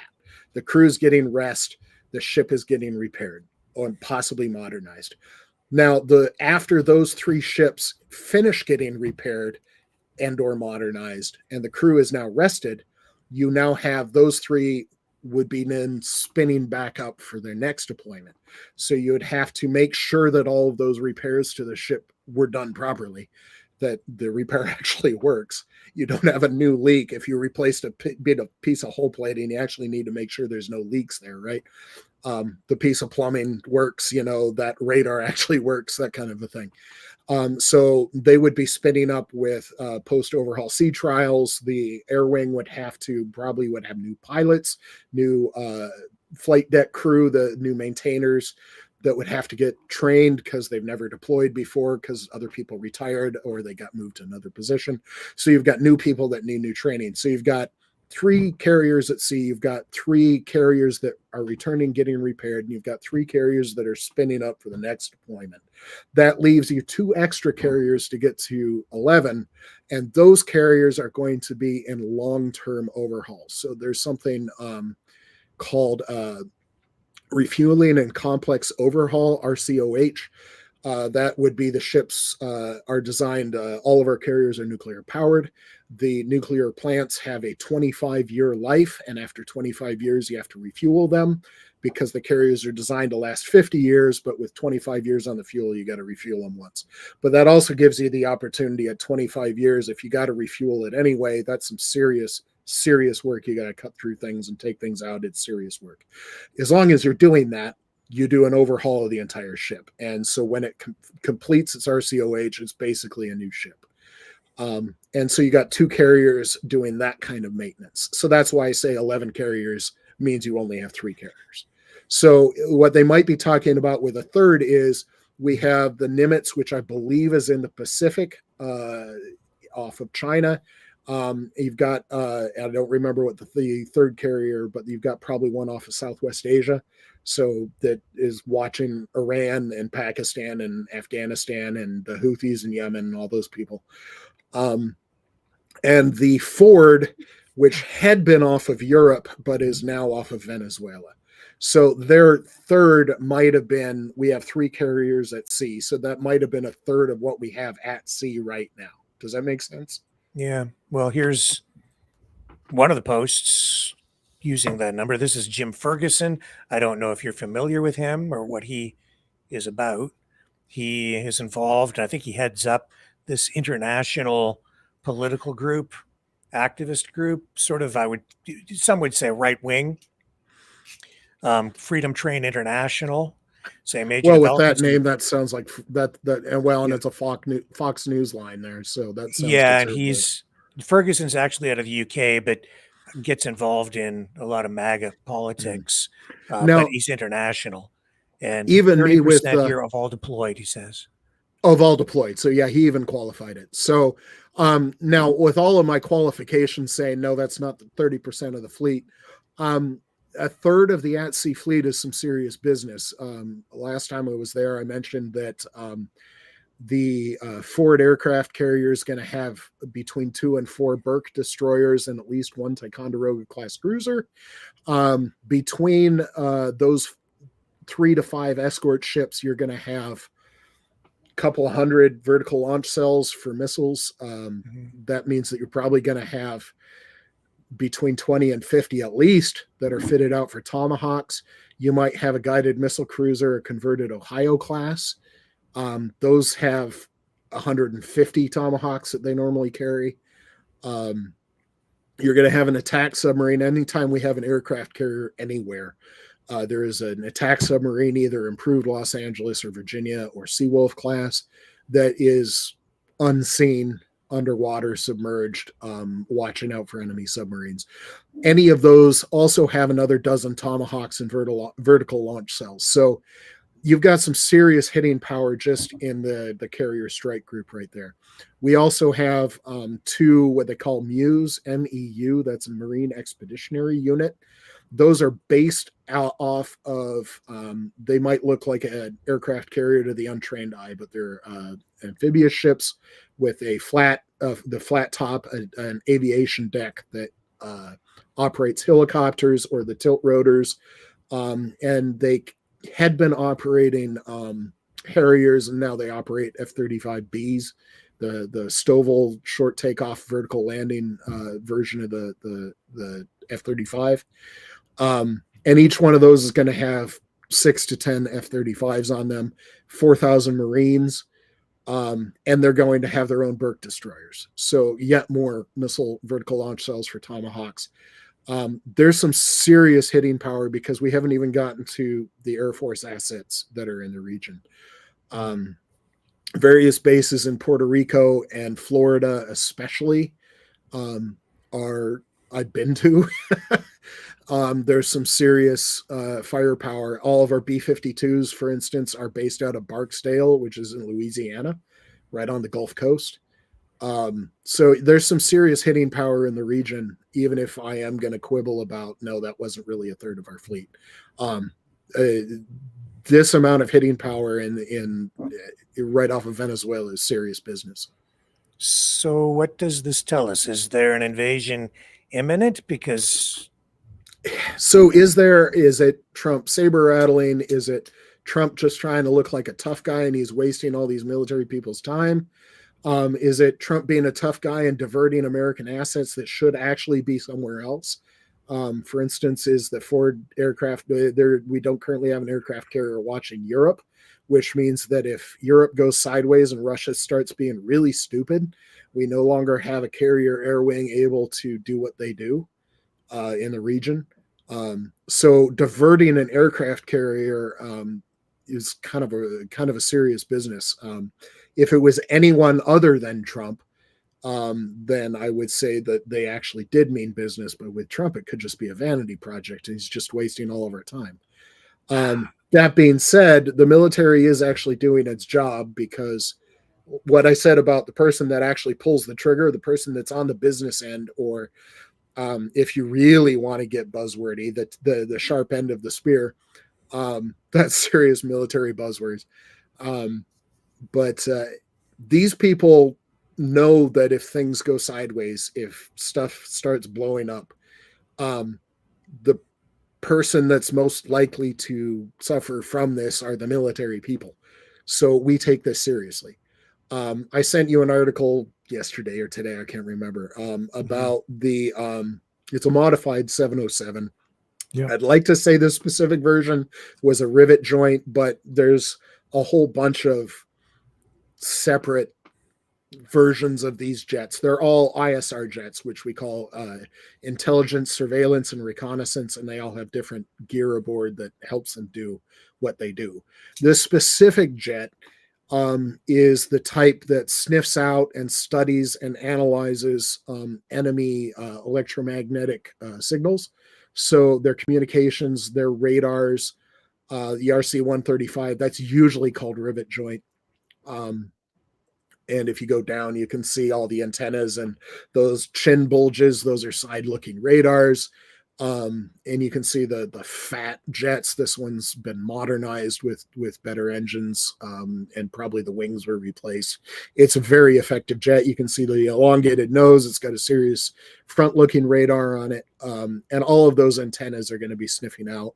One thing you probably don't see here is that it trails a lot of things. It's got things on cables that it drags behind it that gets you away from the jet and the big metal piece of metal and spinning metal in the engines that could interfere with intercepting. So it's got sniffers, on a cable a kilometer behind the jet that is also sniffing things out. So what this is a prelude to any sort of aerial attack, especially.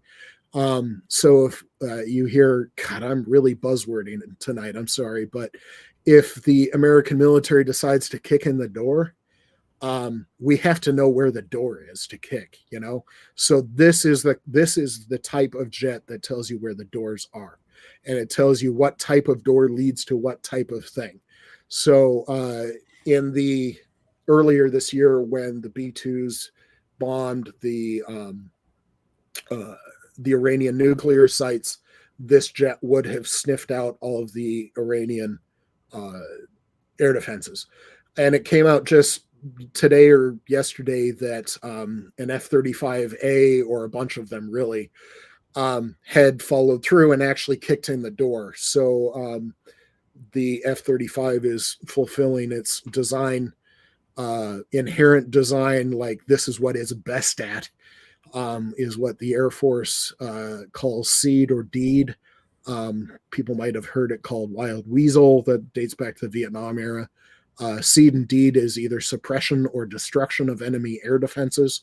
And the F-35 is a thoroughbred, born and bred to do that kind of a thing. So that is the door kicker. Well, it was supposed to be drugs, but then this week we saw reports from Fox News saying that Trump won't invade Venezuela because of the drugs. He's going to do it because he needs to make sure that he pushes China, Russia, and India out of the region. Which, this is not the way you do it. I mentioned before, it's not like Venezuela's it's not like their government's great. They're awful. And their people don't like them.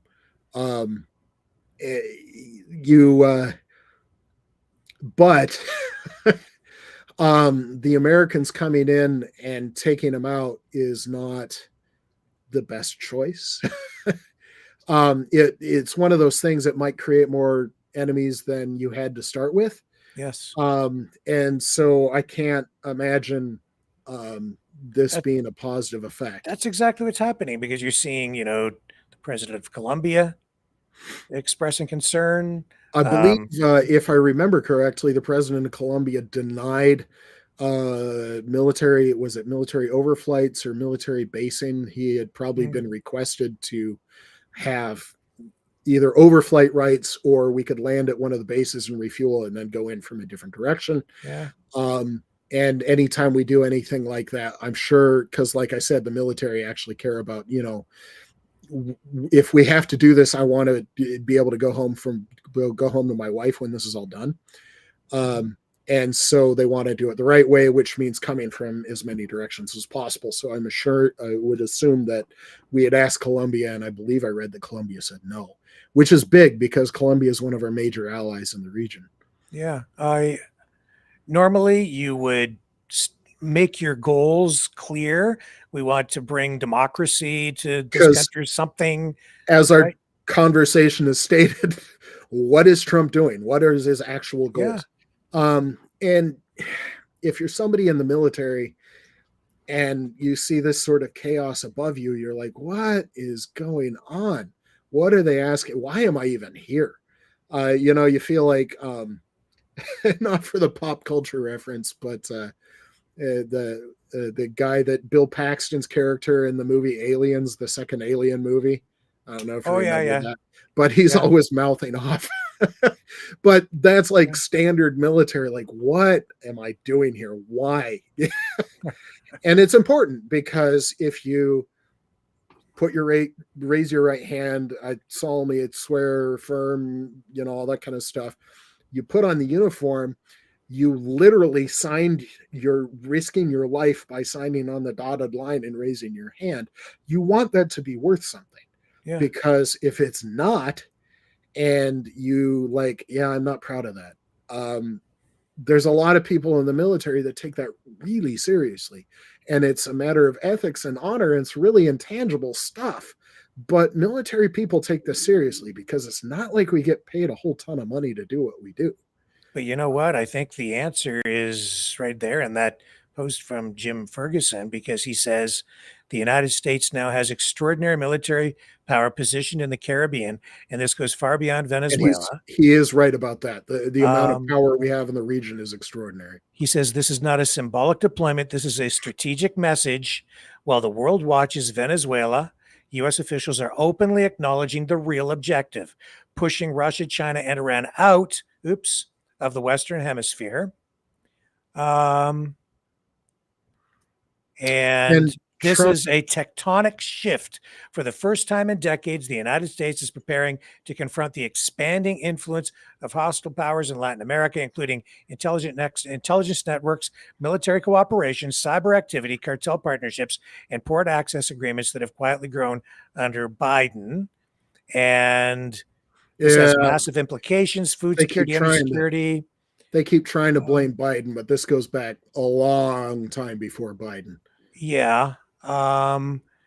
What he's getting at here is that this is carving up the world into spheres of influence and dominance, and the Western Hemisphere is America's. And Trump is saying, get out of here, China, Iran, Russia, um, and that's why he doesn't care that much about Ukraine. It does flow. It's all Duginism. It's this A kind of revival of the old Monroe Doctrine, but at the same yes, time, yes, it's integrated into that, but they can't state that publicly or for political reasons, because if Trump came out and started saying we're going to do this, I don't think the American public would really be that supportive, because I it's think I saw a poll disruptive. that said something like 70 or even more than 70% of Americans opposed going into Venezuela because Yeah. why? Yes. We've got better things to do, kind of a thing. Yep. But the other part of this, though, is if Trump does this and it's not justified, so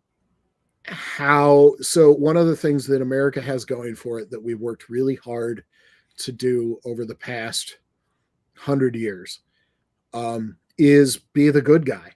We haven't always done the right thing. We don't always wear the right hat, but we at least try, and every once in a while we succeed. But we always try to be the better choice. We try to be the person you want as your friend rather than the person that you just want to prevent from beating you up, Yeah. We don't want to be the coercive thug. We want to be your friend and ally, and if we go in for the wrong reasons or just chaotic reasons that they never can get their story straight, and then we make enemies in the region and it just makes everything worse, and especially if we don't do it right, because I mentioned that each one of those MUs might have 4,000 Marines, so 8,000 Marines, but 8,000 Marines is not enough to conquer a country. You could probably take it apart a little bit and cause some chaos, but that's causing chaos and destroying and blowing things up is not the same as being a competent military force and actually doing it right. To go into Venezuela right, you're probably talking 100 to 200,000 ground troops. That's doing it right, because then you can prevent the chaos. There's not going to be, you can control street looting. You can make sure that the water stays on, that children are safe. The hospitals can stay open because you have enough troops to secure them, all of that kind of stuff. 8,000 Marines is not enough to do that. So that's why I'm questioning whether he's actually trying to go in hot or not, unless he's got some fantasy about the Venezuelan opposition. But if you've got the oppressive force going in there for this long, the opposition forces inside of Venezuela don't exactly, all of their freedom muscles, for lack of a better term, are kind of atrophied. They're not actually used to acting like free people anymore that are in charge of their own destiny. And so I don't know that I would trust any political opposition inside of Venezuela to be competent. If you're going to take apart a country like Venezuela, you need to go in there and be the force for stability for 5 to 10 years before Venezuela could actually stand on its own once you destroy it. And so we're not talking about a simple operation here, and people in the military know that. So this if whole you're thing, the drug thing, it's from the beginning, I've said it's just a pretext. This is a thing I got at the post office about tariffs, right? For Of Canada. course. So although tariffs are in front of the Supreme Court, they might be going away. Yeah, but like, so you have to go to this. The authority for tariffs actually rests with the U.S. Congress. It's not a presidential authority. Yeah. So this is finally working its way through the courts. I'll show you what comes up. So you go to this website. If you're going to send a package out, Oh yeah, right? I've heard But about this because it's more than just tariffs. There's free nations like Canada, the U.S., the U.K., France, Germany, Norway, all the usual first world suspects have an agreement just on postal delivery, where it's a certain free passage over borders for normal post, normal letters and packages and stuff like that. yeah, And that got taken away, and so there was a yep, lot of border crossing fees that just suddenly appeared. And it's yeah. not a So tariff, it's just, but it's like the first world started to break down kind of a thing. it's just I can't get to the section. You have to fill this out, put your credit number in. But I was there earlier today. Oh, you don't But want to put your credit card in a number in live on your I don't have a podcast? package What's to wrong ship with right you? now, so I don't want to What's pay a what tariff are on those something I'm not 16 shipping. digits again? Um, and but it says right on the bottom, these are fentanyl tariffs. I'm like, fent. So Canada is in the same category as Venezuela or Mhm. Mexico. Well, yeah, Mexico. Uh, we're a drug cartel nation now, and Because when I that's think what of justifies Canada, the tariffs, yeah, right? So that'll be, if it's that'll be an extra $20, please pay up front. Like, what what the are hell are you talking about? the McKenzie brothers and Strange Brew are really cartel leaders? Yeah, well, and then there's this whole information.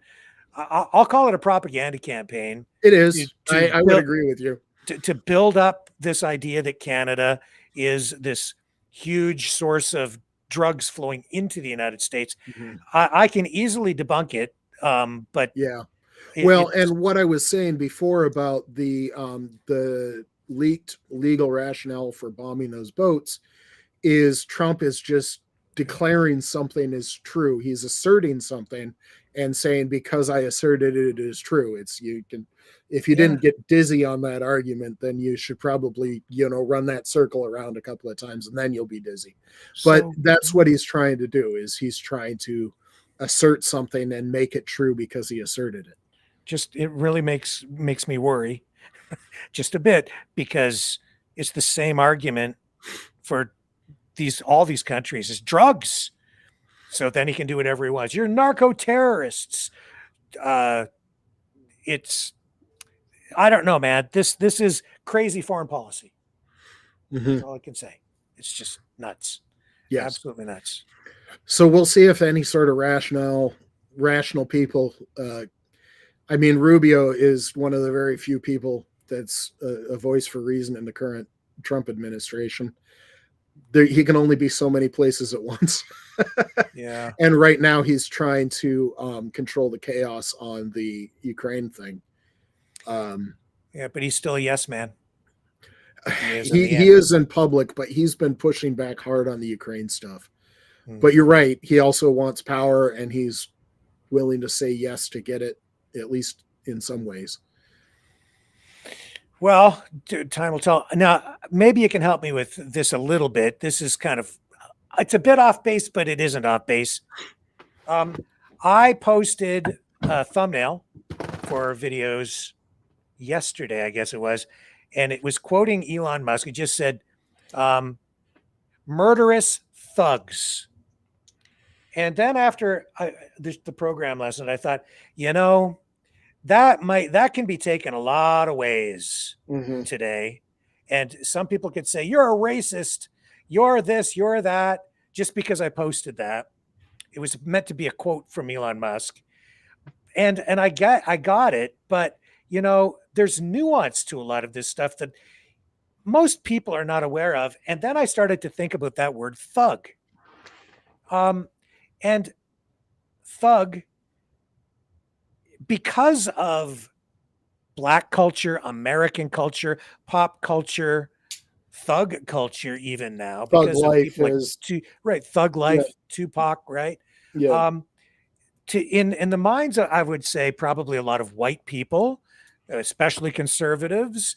They call it a dog whistle in the United States. Yeah. So it would be viewed as you're a thug, you're a murderous Black person. right? And What then, was the context? Elon Musk throws out how many hundred tweets a day? I can't keep them straight. but then, as I thought about it, I thought that's not really what I was getting at. And then you hear all this. This was related to the Chicago incident, crime, Oh yeah, that the people woman also being tried to burned, blow up into more than what it was. Yeah. right? And so this woman burned, and it's really serious, and it's a horrific crime, no question. And I just said on the program the other day, it's pretty simple for me. If you commit an act of violence like Violence. that, doesn't matter what your skin color is, just it's a crime. It should be applied equally across the board. Mhm. That's the rule of law, and justice should be blind. Uh, and then I thought, but a lot of the people calling for even-handed justice and to make sure that there's not like uh, a double standard in the legal system in both Canada Yeah. and the United States. A lot of them actually don't want that. They really do want to. They do want prejudice Yeah. built into the system So, because and you know. I was going to touch a rail that I don't necessarily want to touch, but so I'm gonna back and go a little more generalized. So one of the in the United States, one of the right wing talking points about crime is that I believe they're talking about, trying to remember the exact phrasing, something like 50% of violent crimes are committed by racial minorities. Mm-hmm. Which, when you remember me, earlier in this podcast, I said lies and statistics. Because what this did is it plucked one statistic out and made it into something that it wasn't, and trusted that the people didn't know what was going on. So that statistic was the number of people arrested for violent crimes, but we have a problem with selective legal enforcement. And we also have a problem with racial profiling, where you might be arrested for the crime that you had exactly nothing to do with. Because if it goes out, a black white male, and then the police arrest somebody for walking while black, then that goes into that statistic because they got arrested for a violent crime, even though they had nothing to do with it. So yeah, there is a problem with that, and some people don't actually understand or even recognize that it's a problem. But they'll start throwing statistics like that out there, and it is a real statistic that 50% of violent crime arrests are racial minorities, but that doesn't mean that is the difference in crime rate. It's a lot of other things. Yeah, and I actually started to look up stats on like specific to how many people are burned like that in a crime, how many people are set on fire, and what's the racial Got to be breakdown really like rare. that. Yeah, It's very rare, but it's very difficult to get accurate statistics on it. Sure. But from what I came across was unusual things. 70% of arsons apparently are committed by white people. That's what came up. It's unexpected stuff. But then I just, more as I thought about it too, because of that thumbnail that I put out, which I was like, that could be misinterpreted in so many ways. I thought, well, what does thug life mean? A lot of people would be like, you probably go to the default that it means like it's glorifying being a criminal, right? But that's not what Tupac meant by thug life. And he had that tattooed on his stomach. And it's not my kind of music, so I'd never paid that much attention to him. But, it means, I'm aware that it means, and I pulled this up from an article to make sure I got it right. I'll put it up on the screen.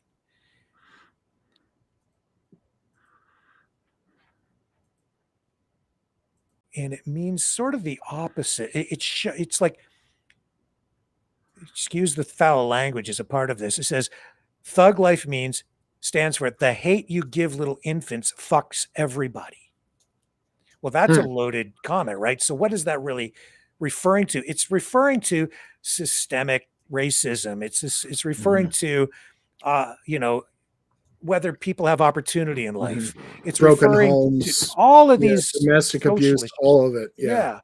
And then they go on here, and he had the rap group called Thug Life, and then his stepfather co-wrote the Code of Thug Life, a code of conduct for gangs, which when you go and to look at that, it does sort of glorify gang life, but for Tupac, what thug life meant was it's actually, he says, I think even gangs can be positive. It just has to be organized. It has to steer away from being self-destructive to being self-productive. Yeah.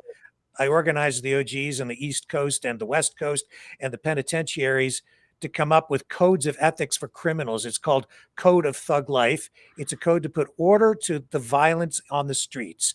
In Watts, Compton, Chicago, wherever, we got all these people all over the country saying, yes, we go by this code. We gonna be against attacks on people that are not involved with street gang, with the drug trade, or the illegal business at all. You know, all that kidnapping and shooting drive-bys out the car, we against that.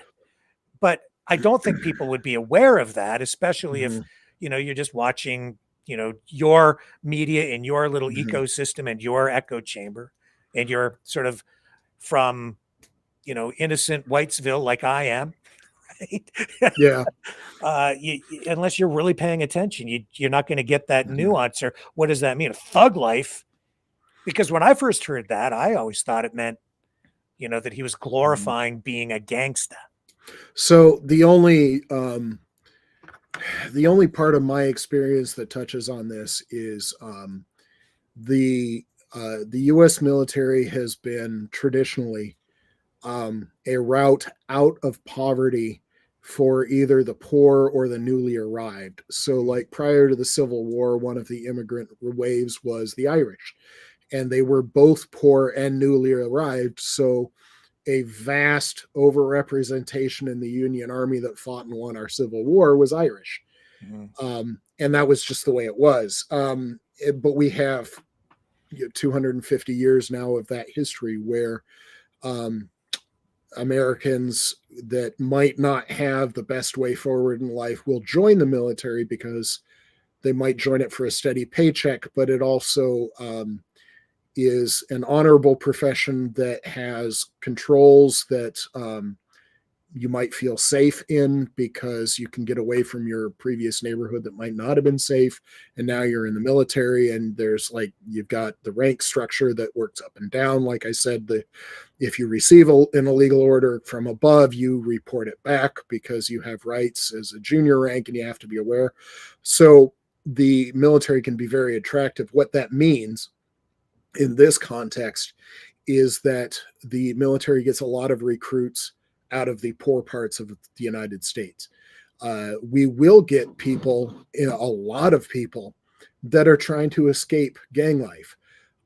They often would join the gangs as younger teenagers to get that sort of protection, because if you join a gang, you have brotherhood if it's a male gang, for lack of a better word, if it's both, if it's everybody. But people have your back. It's a bit of security, it's comradeship, it's a sense of belonging. But if they're trying to escape that, a lot of them will join the military, which then the military has to deal with it. So you've got people coming out of that culture.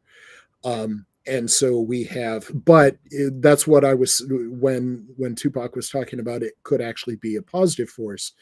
One of the lessons of leadership is you don't always have to do it. It's not always the right choice, but one of the leadership tools that you have is meeting. Instead of making somebody come to you, you meet them where they are, because they are currently not able to come to you, but you still have to lead them. So if you've got somebody that is coming from a troubled past, and they might have some weird perspectives on life, you actually have to go to where they are. And so the idea of the military can provide you, we've got your back, we've got security, you're safe here. we can provide for you. It's not drugs, but it's the U.S. military. It's not the crime money, but you're getting a regular paycheck. You have a barracks to live in. There's a dining facility on base. You can go get food. If you have paycheck problems, there's the thrift store in the Air Force. We have the Airman's Attic where you can go get free clothing, free toys for your kids, things like that. We've got your back. And so it's kind of interesting. I'd never paid much attention to Tupac because I'm kind of where you are. That wasn't my life. I'm a metalhead. So if you ask me about Metallica, Nine Inch Nails, or Ozzy Osbourne, maybe I'm your guy. But I've dealt with some of those recruits. I've gone to schools in not happy parts of the United States as a recruiter. I wasn't a recruiter, but that was my job right there. I was to be the face of the U.S. military to people that might want this option in life, and to talk to them. And so it's a real thing where the gangs might provide what they're looking for, but that's not really what they're looking for, and the military might be the better choice. So one of the things that I have said at least once is the military could be your new gang. Yeah. We can be your brothers and sisters. Yeah. I used to, I knew a police officer who was like the media guy, and he used to say, yeah, we have the biggest gang in town. Well, and a lot of times it's like that. And it's language is a mutual agreement on meaning to words. Mm-hmm. And if you get the meaning across by saying the police is a gang, right? Yeah. And meaning, and that brings us back to the word thug. I thought about it and I thought, man, like it can be taken in so many ways, that thumbnail. And I hope that it's so easy to be misinterpreted and even accused of things by posting something like that on just a thumbnail, because thug still can mean other things. Like some people call Vladimir Putin a thug. Some people call Donald Trump a thug, mm-hmm. right? It's kind of like this mindless coercive violence kind of a thing. Yeah. And in the Donald Trump way, when I would think Trump as a thug, I would be thinking like the Al Capone kind of a mafia kind right. of thing. So, there's that. And then that brought me back to thinking that, okay, so this you shouldn't just go to the default. You're a racist just because you post something like that, and I don't know, is Elon Musk racist mm-hmm. because he referred to the person? Well, he said racist things in the past, suspect, but I don't know. But I didn't mean it in a racist way. It was a quote, mm-hmm. but it just got me to thinking about the meaning of words. And then also it brought me back full circle to how many of this incident in Chicago, again, being used to jack up emotions by framing it as a racially motivated crime, and maybe an act of terrorism. So you've got two reasons, I guess, for people to get upset about it. But that's when I started to look up stats. And then I thought, just a few weeks ago, out in that crazy ostrich farm, right? We're back to that. We're back to it. Brought me back, of all things, it brought me back to that, because what happened? Do we need to talk about RFK's poetry, or do we just need to leave that alone? Well, let me show you this, because this incident, somebody allegedly threw gasoline on a woman, a neighbor next to the farm, had been feuding or disputing or upset with the ostrich farm. Somebody went there dressed in black with a mask. And well, I'll show you. This is video as it happened. Police there.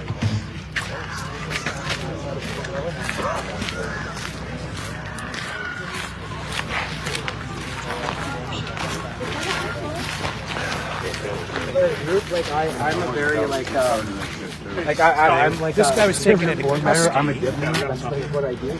And what I see from that But apparently he's not the guy, just disgusting. and they're going to show video here off a screen. It's just beyond, normalities, and it's just truly I don't know what's going on with all that, but it doesn't represent these people, and it doesn't represent the crowd of people that are here. So all these people here are on your side. We've got a video, and it's not Tim in there. Standing against that. You got a video? No, there's a video with somebody all in black and a black mask. There's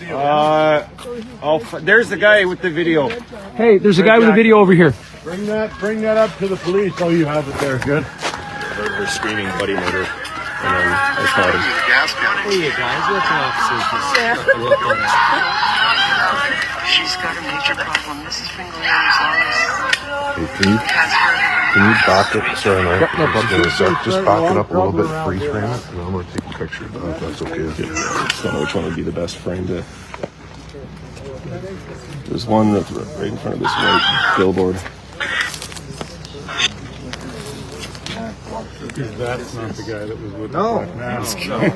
Looks like a blue mask to me. Hat with some kind of white lettering on it. Black pants, black shirt. So we're told that from police that they believe that the person involved was a part of the protest at the farm. Apparently a white person, which made me think, well, okay, so here's an example of somebody who maybe apparently allegedly tried to set a woman on fire. White person at the this is crazy stuff. And I've looked it up. As far as I know, as of today, no formal charges have been laid. And this is, as a journalist, as somebody covering the story, I'm also concerned because I was on a live stream, somebody talking about this with somebody. I didn't run we ran some of the video, but somebody took the video of the live stream and then overlaid pictures of a person that they said was guilty of it while I'm talking, as though I'm saying this person did it. And it made, well, I don't know. So now this video's out there and it looks like I'm accusing an actual suspect. Anyway, the whole thing is, this is why you have to leave it to the cops, let them solve the crime, investigate it properly, and if charges are warranted, and I don't know if they are, because for all I know, the whole thing was made up, or the woman really did get punched in the face and there really was I don't know. The cops have the information. We have to wait. We still don't have formal charges laid, but this shows that this kind of stuff, it goes on probably more than is reported, but it isn't always just a black person. It isn't always just a white person. Everybody has to be treated as an individual, and the rule of law should be applied equally across the board. And I don't know why charges still have not been laid formally. If that's not accurate, please let me know. But that's the information I was able to come up with today, which I think is really weird, given that they have video, they have people that they know are suspects. Again, really weird stuff from that farm. And to come full circle with the Tupac thing and the Chicago thing, and then now this thing, and it's just bottom line is, stay calm, let the cops do their jobs, get the real information. And I would hope that there isn't a double standard when it comes to the law, and the law is applied equally across the board. Well, and one of the problems in these kinds of situations, like I was saying, people that are used to dealing with rapidly evolving situations, a fast-paced environment, how buzzy can I get here? You get used to the idea that the first information that you get isn't necessarily true. Yeah. And so you have to be prepared to be mentally flexible. And a lot of the times you'll get headlines screaming out and like, I was first to report it, but it's just completely wrong. But because it's out there already, there's going to be people that's all they heard. One of the, that old chestnut for disinformation campaigns is that, what was it? A lie travels around the world 12 times before the truth can get out of bed. And so if you're trying to be an honest consumer and somebody that is actually interested in knowing what actually happened as opposed to what was first reported, then stay mentally flexible, be willing to say you don't know, be willing to, if you're presented with new information, to be willing to say, look, I was wrong, and change your mind. And I guess, yeah, and my final thought on this, guys, and I hope this helps everybody a little bit tonight, is now more than ever, it's important to just like keep a level head. Don't jump to conclusions when you see these things happening and you see people automatically defaulting to this is a racially motivated thing, or the other way, when they're trying to gin this stuff up to get you upset. I would say take a step back and take a deep breath, let it play out, get the real facts. That's especially important right now because we just had 2 National Guardsmen shot. We have two countries on edge, more than 2.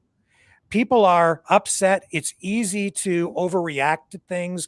It's easy for people to lead people astray when people are emotional. So we need to stay calm so that we're thinking rationally and critically so that we deal with facts, not just emotion, because that's how we save our country. That's how we save our democracy.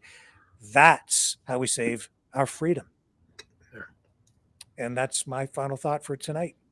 Mike McCarrick, thank you so much, my friend, for helping us out here this evening. And Mavericks, I'll see you back here tomorrow night, 7 p.m. Eastern, on the flip side.